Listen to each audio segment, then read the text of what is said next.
It looks like Shedeur came through your last couple of practices. Okay, will he be your number 2? He will be the number 2, yes. So Shedeur has finally been announced as quarterback too, and yes, by Kevin Stefanski himself.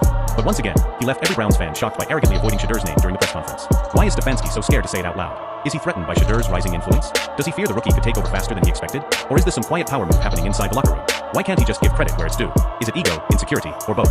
And how long will Browns fans keep watching this disrespect without saying anything? Stefanski basically confirmed it. Shedeur will be the number 2. That's all he could manage to say when asked about Shedeur Sanders.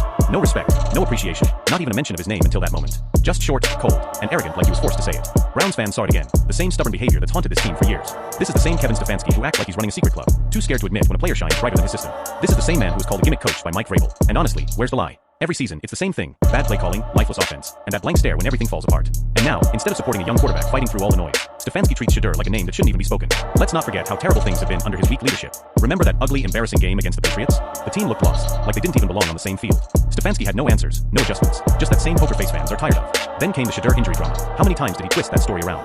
First silence, then half-truths, and finally vague lines that created more confusion. It's like he wanted full control of the narrative, keeping fans in the dark while pretending to be the smartest man in the room. But newsflash, fans see everything. They see how Shedeur gets treated, how his growth gets ignored, and how Stefanski acts like everything's fine when it's not. So here's what everyone's thinking, but nobody in the Browns organization wants to say. Is Kevin Stefanski afraid of Shedeur's talent? Does he know that once Shedeur gets his real chance, his so-called coaching genius will be exposed as overrated and outdated? Why can't he just get credit instead of hiding behind his system every single time? Is this about control or straight-up ego? Because the way he acts, it feels personal. And at this point, Browns fans deserve to know how long this man's pride will keep holding the team back. How long will he pretend everything's okay when it's clearly falling apart right in front of him? Fans are angry, and who can blame them? Everywhere you look, Browns fans are asking the same thing. Why is Stefanski so uncomfortable even saying Shedeur's name? It's like the word Sanders burns his tongue. The man literally freezes when reporters like Mary Kay ask about him, and that awkward pause before he admits Shedeur will be QB2 says everything. Fans are calling it weird, disrespectful, and straight up unprofessional. They've never seen a coach in a pro organization act this way for so long.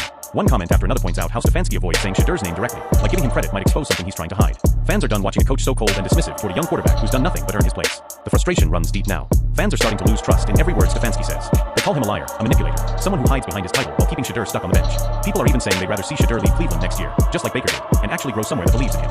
Fans say there's no point even talking about him anymore, because it's clear the Browns have no real plan to play him. They didn't trade him when teams reportedly showed interest, and that confused everyone. It's like the team wants to keep him, but not use him. One fan said, "I'll believe it when I see it. Old Kevin lies all the time." Another called it a walking red flag.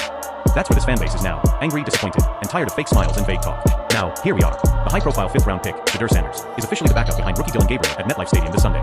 Reports say Shedeur might even see action if things go bad for Gabriel, which honestly, isn't hard to imagine at this point. Gabriel has struggled all season, completing under 60% of his passes for 702 yards, 5 touchdowns, and 2 interceptions. He's won only 1 out of 4 games as a starter, not exactly the numbers of a confident quarterback. And while all this happens, head coach Kevin Stefanski has stepped away from play-calling duties, giving the job to offensive coordinator Tommy Rees. So between a struggling quarterback and a new play caller, everyone's wondering if this bye-week reset will finally wake up Cleveland's dead offense, or if it's just another excuse waiting to happen. But let's be real, Gabriel hasn't done enough to deserve this job. He's inconsistent, slow at reading defenses, and has zero chemistry with his receivers. Every week, it's the same mess, bad throws, bad timing, and no control in key moments. Meanwhile, Shedeur sits there ready, hungry, and focused, watching the offense fall apart while Stefanski pretends not to notice. The kid has the arm, the poise, and the leadership this team desperately needs. Fans can see it. The only one who refuses to is Kevin Stefanski. If Cleveland really wants to turn things around, they need to stop protecting Gabriel and start giving Shedeur the reps he's earned. Enough with the empty talk about opportunities. It's time to let the man play. Looking forward to what Tommy's going to bring to the table with this game. Yeah, we've worked all week, Mary Kay, to make sure that putting a game plan together where our guys can go execute at a high level and play fast and those type of things. So Tommy's done a nice job throughout this week. Like I've told you guys before that he's done this, I know hasn't done the NFL, but there's not much of a difference other than pressing a button. So he's more than capable. I think he understands this team, these players, and it also he's knows this, and our team knows this. It's not about one person. We all have to do our job on Sunday. Stefanski is talking in circles again, saying a whole lot of nothing. Every time he's asked a simple question, he hides behind the same empty lines about execution, playing fast, and doing our job. It's the same tired speech fans have been forced to listen to for years.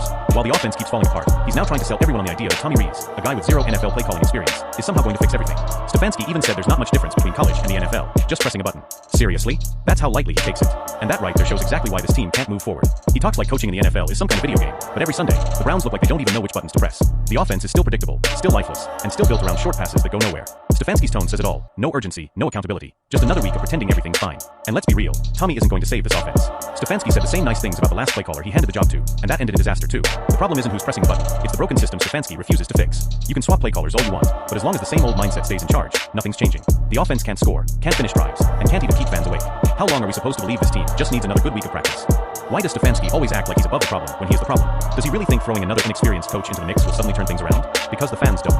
They've seen this movie before, and they already know how it ends. Another wasted game, another wasted season, and another press conference full of excuses. When called Tommy a football savant and really praised his football knowledge, and even him calling plays at I think 27. Like, could you imagine calling plays at 27 for programs he did? And what does that maybe say about him?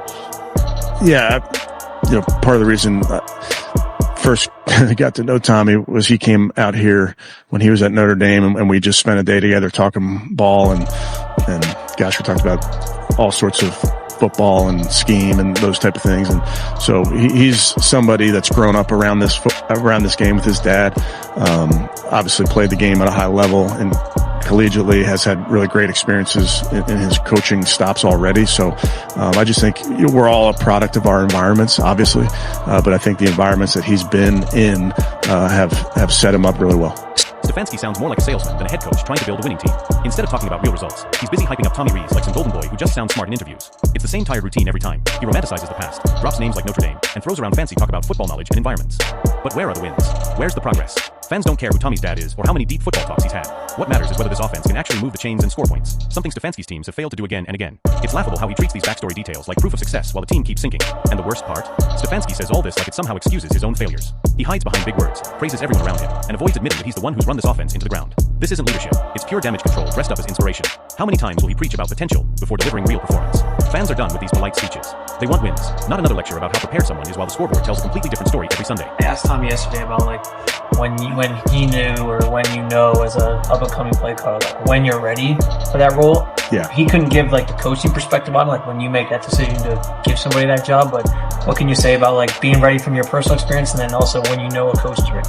Yeah, I think it's the classic you don't know until you're out there and truly, again, I think it's certainly it's a science, it's an art form, it's all those things, but we have a ton of coaches that are capable of doing this and have done it.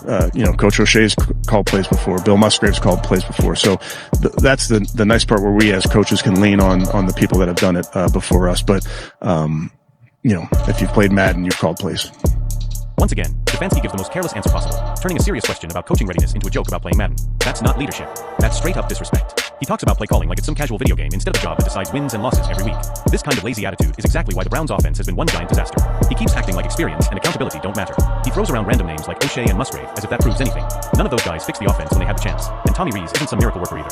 Stefanski keeps rambling about art and science, while his playbook still looks like it's stuck in 2019. He doesn't sound like a head coach trying to turn a team around. He sounds like someone filling silence with words so nobody notices how lost he really is. And where does this leave Shedeur Sanders? Sitting on the sidelines, watching the same broken system get recycled again and again. Stefanski jokes about calling plays on Madden, but he won't give a real quarterback with real potential a genuine chance to prove himself. What's the logic here? You're okay handing play calling duties to a rookie coach, but you can't trust your own rookie quarterback who's shown nothing but hard work and drive? How does that make any sense? Fans are right to question this man's judgment. Does he even want this offense to improve, or is he too busy protecting his own ego? Because it's clear to everyone else, if anyone deserves a real shot to lead this team and bring back some fire, it's Shedeur Sanders, not the same tired name Stefanski keeps recycling out of fear of being outshined. The idea that he will call them from above with that vantage point up there? I've never called it from up top. I've been in the booth before as a coach. It is a great vantage point. It's very strange sometimes how sterile it is, and you don't hear the crowd as much and that type of thing, but it can. People have done it both ways. Mary Kay, I was with Norv for those years. Norv was up in the booth always calling it, so except I guess when he was on the sideline as a head coach, but guys have different feel for where they want to be, but it's most important in what the play caller is comfortable with. Another rambling, meaningless answer from Kevin Stefanski that says absolutely nothing. Every time he's asked a straight question, he turns it into a boring speech about different feels and comfort levels. Who cares where Tommy Rees sits? Fans don't want to hear about vantage points. They want results, touchdowns, and wins. Stefanski sounds more like a man trying to justify chaos than lead a football team. He's talking about sterile booths while his offense looks just as sterile every Sunday on the field.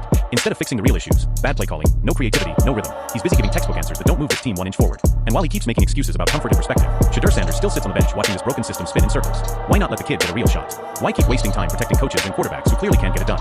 How much longer will Stefanski hide behind empty words while his team falls apart? Does he really think fans are blind to how stale this offense has become? Why talk about vantage points when he clearly can't see what's right in front of him? That Shedeur Shedeur is the spark this team desperately needs. Anyway, once again, Stefanski's empty answers prove exactly why Browns fans are losing patience. He talks about everything except what really matters, getting Shedeur on the field. This team needs action, not another speech. Like, subscribe, and stay tuned for more Browns updates. Do you think Kevin Stefanski is purposely holding Shedeur Sanders back, or is he just scared to face the truth? And that's all for today's video. What are your thoughts on this situation? Drop your opinions in the comments below. I really want to hear from you. Backhand index pointing down. If you enjoyed the video, don't forget to hit that like, subscribe, and turn on the notification bell so you never miss any updates. Thanks for watching, and I'll see you all in the next one. Stay tuned and stay real. 100 points.